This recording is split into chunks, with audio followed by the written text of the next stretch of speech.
És un ballet de creació amb el qual l'Espartecarenc comença l'actuació.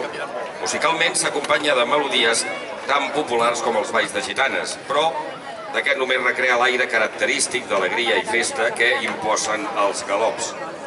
Comença el lairós amb una masurca i a continuació el pas doble o galop, amb el seu compàs festiu, que ho envaeix tot, convertint el balseig de la masurca en el plaer de ball, mogut i saltat.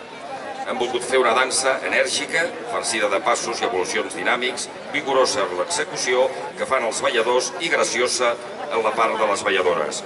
La coreografia és de Xavier Bagà i la música de Manuel León. Amb tots vostès, Airos.